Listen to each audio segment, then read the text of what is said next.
What is up, guys? Troy here, and boy, I just got done watching the E3 Battlefield 4 multiplayer reveal trailer from DICE and EA, and words cannot even describe how I feel right now. It was nothing short of just exciting. I wanted to do a video basically going over what we know so far. To get the gameplay out of the way, this is a 2-3 week old Metro game, Conquest and Operation Metro. Nothing too special about it. I just had to use something as a placeholder. I wanted to state up front that I will not be showing any of the new Battlefield 4 multiplayer or single player footage because we did see both.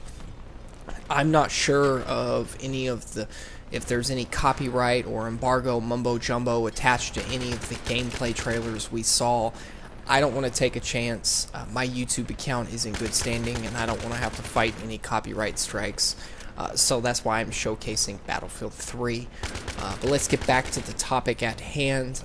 I mainly wanted to discuss what we know so far from watching the multiplayer reveal trailer, and it is quite a bit. I actually opened up Notepad as I was watching it on the live stream and started typing down everything that I saw, and I've watched it on YouTube at least 15-16 times maybe from EA's official YouTube page or Battlefield's official YouTube page.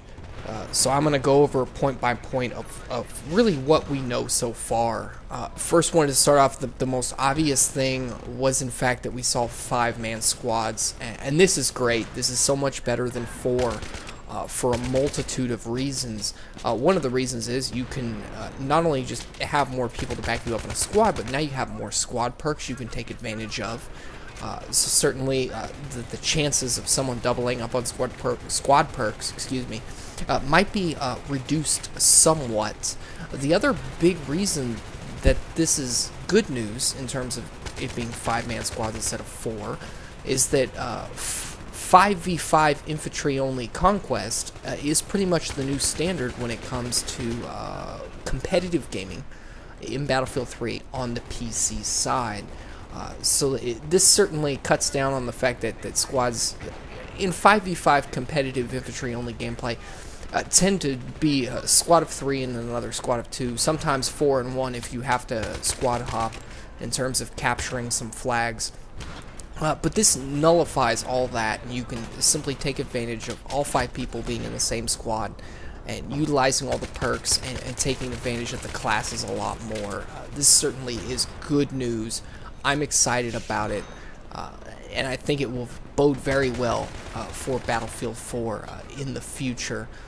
Another thing I wanted to go over is that the kills were at 100 points apiece, which is pretty much the same. Now, before I continue further, I do want to say up front that even though we know what we know from what we've seen, a lot of these things could be placeholders, and things can still change between now and the next multiplayer reveal trailer, or between now and the beta that comes out probably in September or early October. It happened with Battlefield 3. If you go back and you actually watch the very first reveal trailer for the Battlefield 3 multiplayer, which was Rush on Operation Metro, it mainly showcased the attacking side, the American side. And the class system was actually still the Bad Company 2 class system, if you pay attention closely. And there was an LAV-25 on the American side on Operation Metro for the first 2 MCOMs. Those 2 things certainly did not make it into the beta.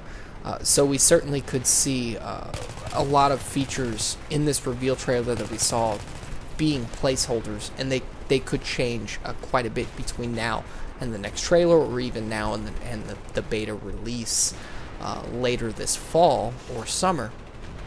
But speaking of Bad Company 2, it looks like we have 2 vehicles making a return for Bad Company 2, and that is the attack boats and the jet skis.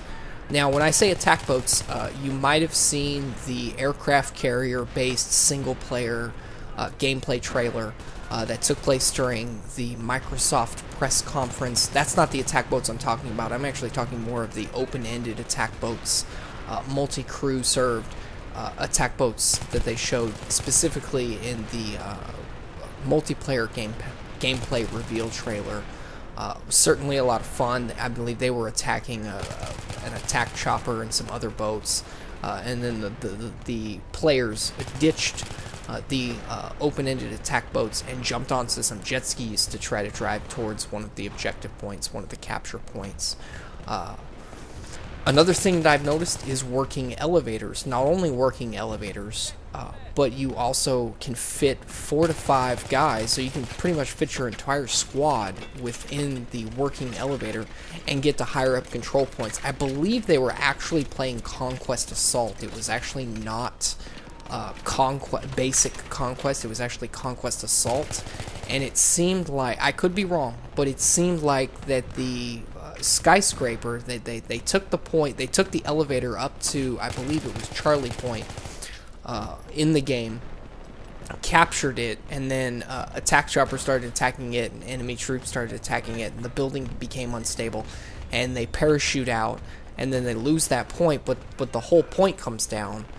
The whole skyscraper comes down. The level of destruction is insane. That's another thing I wanted to talk about. There was a point early on in the trailer where a tank came rolling through, and one of the main player that you were seeing the perspective of took his M320 and blew up a support pillar with that, and that collapsed the ceiling.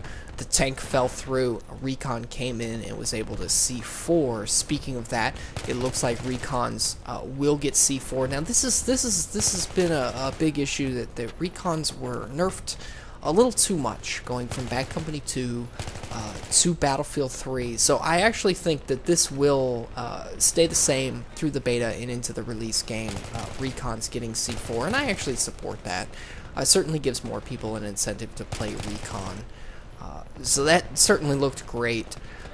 Now, speaking of the skyscraper, when they jumped off, not only do you have the hand motion to spot and mark targets like we saw in the 17-minute single-player reveal trailer a few months back, but now they also have hand motions to pull the parachute. I know it doesn't seem like a big deal, but a little added touch of authenticity certainly makes the immersion a lot greater. And I think little things like that can certainly make the gameplay a lot better.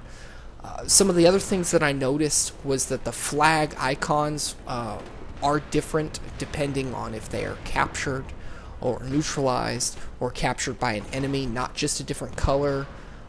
You actually had a square blue icon for a flag that was captured by your team, currently captured, a gray circle icon if it was neutralized and it was captured by neither team, and then a orangish, burnt orange triangle, or not triangle, but excuse me, but burnt orange diamond if a certain flag or objective position was actually captured by the enemy team and not your own team.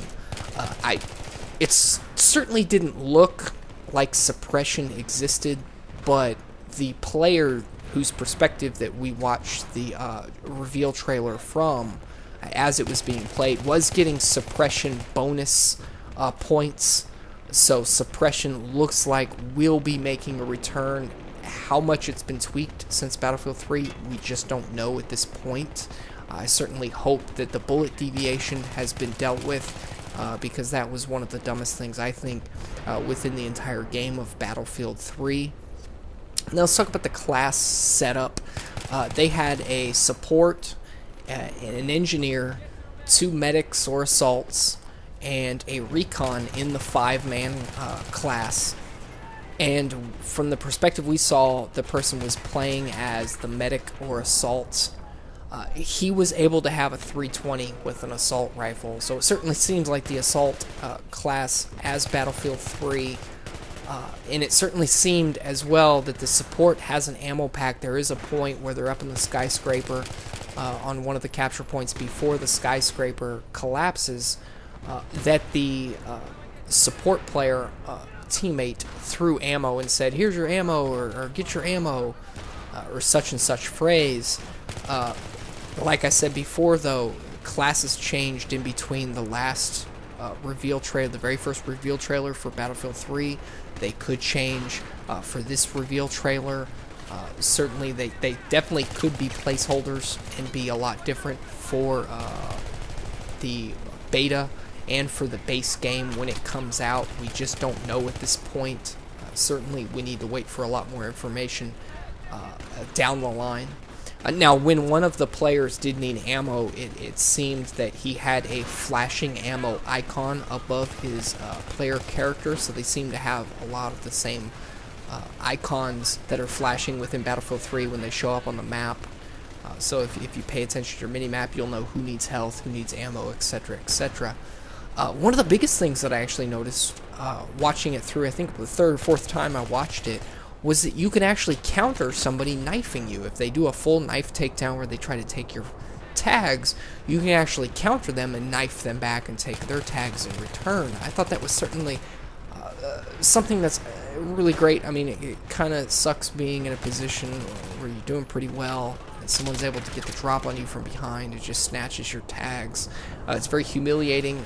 It would certainly be great. I'm not sure if it's gonna be a button sequence or keyboard and mouse sequence you're gonna have to press within rapid succession or what. We just don't have the information at this time.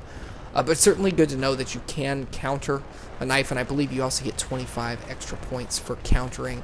Speaking of points, I did say that kills were 100 points. I also noticed that spot bonuses were 25 instead of 10 points. So that certainly gives a more incentive to players, especially in pub games, to spot a lot more. Not sure if it will actually change people's minds and actually get them to spot more. Maybe, maybe not. But certainly the point system is there as an incentive. I just hope that certain players in pubs take the effort and the initiative to actually spot. It would certainly be a great thing, very rewarding for the team. From some of the other playthroughs that I saw, the RPG and the small for the engineer class will be returning. So that's certainly good. It certainly looked like when they were on Charlie Flag and one of the engineer in the 5-man squad, it looked like it got a one-hit kill on that attack chopper that was harassing the main team that we saw the perspective from. Certainly, you know, in Battlefield 3 right now, if you use an unguided tank shell or an RPG or small on a vehicle or an air vehicle, it will be a one-hit kill. It used to not be that way. It used to be one-hit disable, and then the big March patch that came out in March of 2012 changed that. And it certainly, I believe, makes for better gameplay and certainly rewards people for using skill-based weapons, such as something that's unguided and certainly not a lock-on weapon like a javelin or a stinger or heat seekers or something like that. But the big thing that's the talk of all of YouTube and all of the Battlefield community is, in fact, Commander Mode is coming back to the Battlefield series. Now, if you're unfamiliar with Commander Mode, this was a mode that was introduced in the Battlefield 2, which was a PC exclusive back in 2005. It allows one player per team to call in things like artillery strikes, missile strikes, extra ammunition, extra health, give attack and defend orders. We're not sure to the extent of what you can and can't do in terms of the commander mode or how the commander will be chosen, but it seems that you can actually play the commander mode from a tablet or a separate PC. You don't actually have to be in the game as an infantry or in a vehicle or anything. You can certainly play it from a different peripheral, it could be interesting if someone has maybe some time constraints. They can't play as much as they could. They can get in, do some commanders, do some of the commander roles. I certainly think that would make the gameplay a lot more interesting.